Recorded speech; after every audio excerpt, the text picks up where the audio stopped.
Hi, this is Pastor Marleen Griffith-Stull. I'm coming to you for my sermon for the third Sunday in Lent. That's March 7th, 2021. And we've been reading about the covenants the last few weeks. So I'm actually going to read from the Old Testament lesson, Exodus 20, verses 1 through 17. God spoke all these words. I am the Lord your God who brought you out of the land of Egypt, out of the house of slavery. You shall have no other gods before me. You shall not make for yourself an idol, whether in the form of anything that is in heaven above, or that is on the earth beneath, or that is in the water under the earth. You shall not bow down to them or worship them. For I, the Lord your God, am a jealous God, punishing children for the iniquity of their parents to the third and fourth generation of those who reject me, but showing steadfast love to the thousandth generation of those who love me and keep my commandments. You shall not make wrongful use of the name of the Lord your God, for the Lord will not acquit anyone who misuses his name. Remember the Sabbath day and keep it holy. 6 days you shall labor and do all your work, but the seventh day is a Sabbath to the Lord your God. You shall not do any work, you, your son or your daughter, your male or female slave, your livestock, or the alien resident in your towns. For in 6 days the Lord made heaven and earth, the sea and all that is in them, but rested the seventh day. Therefore the Lord blessed the Sabbath day and consecrated it. Honor your father and your mother, so that your days may be long in the land that the Lord your God is giving you. You shall not murder. You shall not commit adultery. You shall not steal. You shall not bear false witness against your neighbor. You shall not covet your neighbor's house. You shall not covet your neighbor's wife, or male or female slave, or ox or donkey, or anything that belongs to your neighbor. The word of the Lord. Thanks be to God. Now, this has to do with how you live out this covenant relationship that we've been talking about. And it's God's words to Moses and the Hebrew people while they're in the wilderness. But how do we get from Abraham and Sarah up to Moses and the Israelites getting the Ten Commandments? Now, I know you know these stories, but I'm not sure that you always remember how they interrelate. So I'm just going to give you one of those brief overviews, and as you already know it, you're just going to nod and say, yeah, I got that, I remember that. But just for those of you who might not remember how we got there. Last week, we had Abraham and Sarah.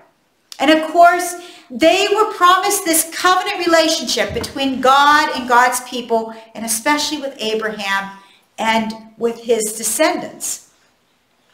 And of course, he doesn't have any descendants for a long time, but finally, he and Sarah have Isaac.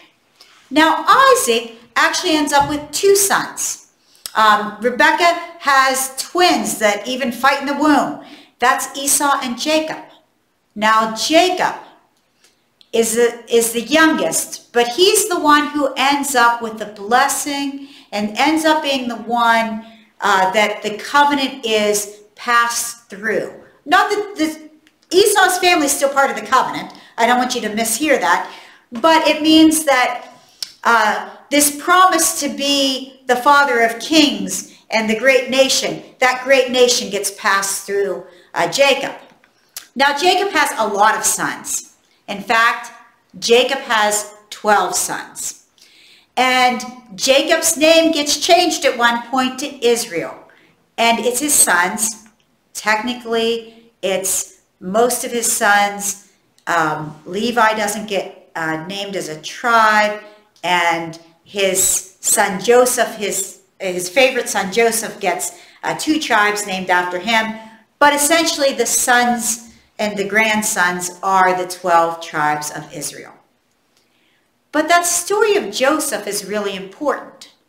Now, the lineage gets traced through Judah, but Joseph is really important because Joseph ends up down in Egypt. And while Joseph is in Egypt, it's really important what happens. Joseph ends up being a slave in Egypt at first, of course, but he ends up second in command after he can interpret Pharaoh's dreams. And that means that when his brothers come down to beg for food, it's Joseph that they talk to. So they're reunited once again together. And because there's a severe famine, the 12 tribes don't stay in that promised land. They come down to Egypt, where they stay for quite some time. But the beginning of the book of Exodus tells us that after Joseph died, he is forgotten. And there's a new Pharaoh, and nobody remembers this great relationship that the Hebrew people had with the people of Egypt. And so in the end, we end up with the people of Egypt enslaving, and the Pharaoh enslaving the Hebrew people, or the Israelites. So this is where we find Moses. Moses is born to a slave. And in fact, Moses is lucky, as you remember, to be alive, because he should not have even been left alive. The male boys were being killed. But between his mother's ingenuity and the Pharaoh's daughter finding him, he is kept alive to be God's special messenger to the people, to the one to deliver the commandments, the law to God's people, and to lead them out of Egypt before that. So where we're at in the story at this point is Moses has already led the Israelites out of Egypt. And when he leads them out of Egypt, there's all kinds of problems. First, they come upon that Red Sea, and they're not all going to swim across. So we part the Red Sea, and they're safely on the other side, away from the Egyptian army. And after that, well, they get hungry, and they get thirsty. But God continues to provide for them. They have this covenant relationship, even after all these generations, this relationship that goes back to Abraham. And it gets lived out by God continually providing for them. Even though they grumble and they fuss and they whine and they cry, God stays faithful to them. And then, at this moment, they are at the bottom of Mount Sinai, and God is going to instruct the people on how to live, and tells the most important things, the 10 commandments at the beginning, and then goes on to share all these other ways of life, all these other commandments. If you read through the next couple of chapters in Exodus, your eyes will kind of glaze over, because there's all these commandments and all these rules that you're supposed to live by. But the important ones are right here in Exodus 20. And that's where we're at. And the people of Israel don't see this as a burden to try to follow.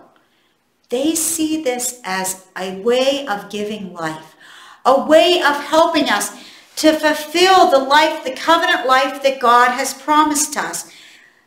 If we first remember that the Lord is our God, we are God's people, and that we have a God who has already delivered the people out of slavery in Egypt, then it makes more sense. It's about this ongoing covenant relationship. So have no other gods. Make sure that you don't make any idols. And then God's name. God has given us the power of knowing God's name. Keep it sacred. Use it appropriately. And remember the Sabbath so you can have this relationship. Have the time to rest and the time to rejoice and remember and worship God. Except after that, right after that, we get into all the commandments on how to live out this life in everyday life. How to live it out. And the ways to live it out, lots of different things. But all things that we know. All things that we know are life-giving. If you honor your parents, it is going to go much better in your household, and you're going to learn and grow, not just in your faith, but learn and grow as a person. If you're not killing each other, you're going to be able to live in harmony. If people are living faithfully in marriage, there's going to be stability. If people are not stealing from one another or making false accusations against one another or coveting one another's stuff, they are going to be able to live together as a community. And that's what God intends. And that's the reason why these are given. And they connect to the covenant because it is a gift to know the promises of God first and to know that relationship that we have with God. And after we have that relationship with God, God grants us the grace and the ability to have that relationship with all other people in the world, not even just our brothers and sisters in Christ, but with all people. And that's what the Ten Commandments really are about. The really amazing thing, after we read these commandments and continue farther in Exodus, is to remember that even though God's people don't get the commandments right, and we still don't, God forgives them and moves on and continues in a relationship with them. And this is so powerful because Moses ends up on the mountain receiving the commandments and receiving more instruction from God about building the tabernacle and being able to carry the commandments with them and being able to move back to the promised land. Moses gets all these instructions and he's up there for 40 days and the people give up on him. They even make an idol. And you know what? It's okay. God's angry with them. God's upset. But in the end, God remembers the covenant. God continues to be faithful to the covenant even though the people are not. And that is good news for you and for me. Because when we forget who we are, whose we are, and we forget how we're supposed to live, God continues to forgive us.